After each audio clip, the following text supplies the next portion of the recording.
Trump के विरोधी Vermont से अमेरिकी सीनेटर डेमोक्रेट के सहयोगी बर्नी सैंडर्स, जो अब तक ट्रंप की हर बात का विरोध करते रहे हैं, जब सैंडर्स जैसा लीडर ट्रंप के टोन में बात करने लग जाए, ट्रंप की भाषा बोलने लग जाए, तो हमको और आपको क्यों सचेत हो जाना चाहिए।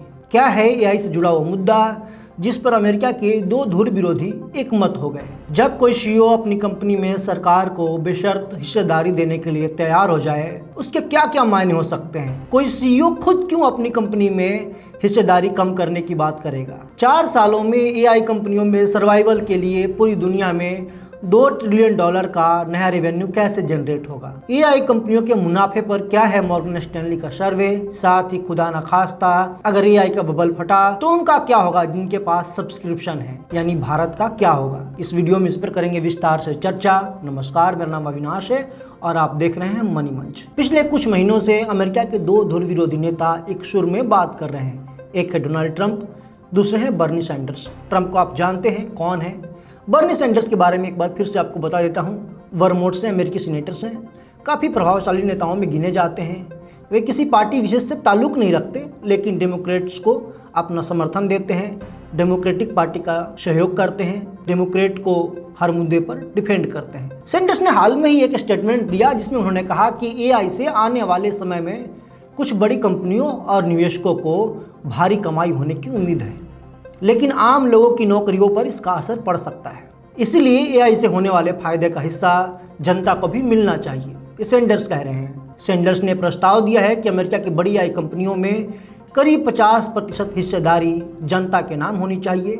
इसके लिए कंपनियां टैक्स देने के बजाय अपने कंपनी में हिस्सेदारी दें, शेयर दें सरकार को, यानी पब्लिक इक्विटी जो होती है वो सरकार को दें, और उन शेयरों का एक पब्लिक वेल्थ फंड बनाया जाए। इस फंड से मिलने वाली कमाई का इस्तेमाल हर साल अमेरिकी नागरिकों को भुगतान करने और हेल्थ, एजुकेशन और होम जैसी जो दूसरी प्लानिंग है, जो दूसरी योजनाएं हैं, जो दूसरे स्कीम हैं, उन पर खर्च किया जाना चाहिए। हैरानी की बात यह है कि ट्रंप भी यही भाषा बोल रहे हैं, ऐसी बात कर रहे हैं। ट्रंप का भी कहना है कि एआई से होने वाले फायदे में आम लोगों की भागीदारी होनी चाहिए। एआई कंपनियों से होने वाला मुनाफा महज कुछ निवेशकों तक सीमित नहीं रहना चाहिए। हालांकि ट्रंप और सैंडर्स के तरीके अलग अलग हैं, लेकिन भाषा दोनों की एक है। दोनों लीडर्स इस मुद्दे को लेकर सेम पेज पर हैं। बर्नी सैंडर्स के स्टेटमेंट के बाद जो सैम ऑल्टमैन हैं, उन्होंने उनसे मुलाकात की और ये समझने की कोशिश की कि सरकार और एआई कंपनियां मिलकर ऐसा मॉडल कैसे बना सकती हैं जिससे तकनीकी विकास भी हो और जनता को भी इसका फायदा हो। अब एआई की परफेक्ट पिक्चर जो है वो समझने की कोशिश करते हैं। रॉयटर्स के अनुसार ओपन एआई को 2026 में $25 बिलियन का रेवेन्यू मिला और घाटा जो हुआ वो तकरीबन $14 बिलियन का, यानी कंपनी ने $25 बिलियन की कमाई करने के लिए $39 बिलियन खर्च किए। डेटा देखिएगा, 2029 तक कंपनी का कुल नुकसान जो है $44 बिलियन का होगा और मुनाफा कब तक आएगा इसकी कोई समय सीमा नहीं है। बेन एंड कंपनी के 6ठे एनुअल ग्लोबल टेक्नोलॉजी रिपोर्ट के मुताबिक अगले 4 सालों में एआई को मुनाफे में लाने के लिए पूरी दुनिया में $2 ट्रिलियन का नया रेवेन्यू चाहिए। समय सीमा पर ध्यान दीजिएगा, महज 4 साल, जो करीब करीब इम्पॉसिबल नजर आ रहा है। 2025 तक पूरी दुनिया की सॉफ्टवेयर मार्केट की जो वैल्यू थी $719 बिलियन के करीब थी, यानी एआई को प्रॉफिटेबल बनाने के लिए पूरी दुनिया की सॉफ्टवेयर इंडस्ट्री के कारोबार से 3 गुना ज़्यादा रेवेन्यू चाहिए, वो भी कितने सालों में?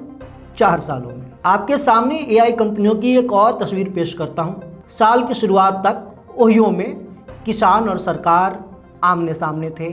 किसान लामबंद हुए थे अपनी ज़मीन बचाने के लिए। किनसे? एआई कंपनियों से। एआई कंपनियां ओहियो के किसानों का ज़मीन मुफ्त में लेना चाहती हैं डेटा सेंटर्स बनाने के लिए, इंफ्रा बनाने के लिए। अब एआई कंपनियों के फाइनेंशियल सामर्थ्य का अंदाजा आप इसी बात से लगाइए कि उनके पास लैंड एक्विजिशन के भी पैसे नहीं हैं। तो एआई कंपनियों के मौजूदा हालात क्या है, आप इसी से अंदाजा लगा सकते हैं। इसी बीच मॉर्गन स्टैनली ने एक सर्वे जारी किया। सर्वे के मुताबिक S&P 500 में 21% कंपनियां ऐसी हैं या ऐसा कह सकती हैं कि उन्हें एआई से कोई ठोस फायदा हुआ है।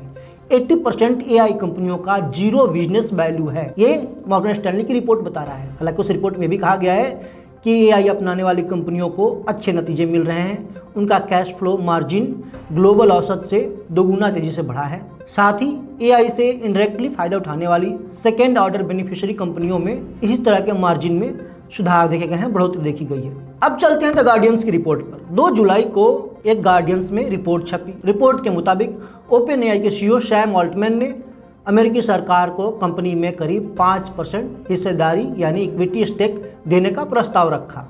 सोचिए, एक सीईओ खुद अपनी हिस्सेदारी कम करना चाह रहा है, उसके लिए वो सरकार के पास जा रहा है। रिपोर्ट के मुताबिक यह एक शुरुआती स्तर की बातचीत है, कोई अंतिम फैसला नहीं हुआ है। सैम का कहना है कि इस प्रस्ताव का मकसद सिर्फ सरकार को निवेशक बनाना नहीं है, बल्कि एआई से होने वाले जो फाइनेंशियल बेनिफिट्स है उसका भी कुछ हिस्सा आम लोगों तक पहुंचाने का एक तरीका तलाशना है। प्रस्ताव के तहत सरकार के पास जो हिस्सेदारी होगी उसमें मिलने वाले फायदे का इस्तेमाल आम नागरिकों के लिए किया जा सकेगा। इसके लिए अमेरिका के अलास्का परमानेंट फंड जैसे मॉडल को एग्जाम्पल माना जा रहा है। ये प्रस्ताव ऐसे समय पर आया है जब अमेरिका में एआई कंपनियों की ताकत, उनके बढ़ते मुनाफे और नौकरियों पे एआई के असर को लेकर बड़ी बहस चल रही है। ये अलग बात है कि डेटा कुछ और बयान कर रहा है।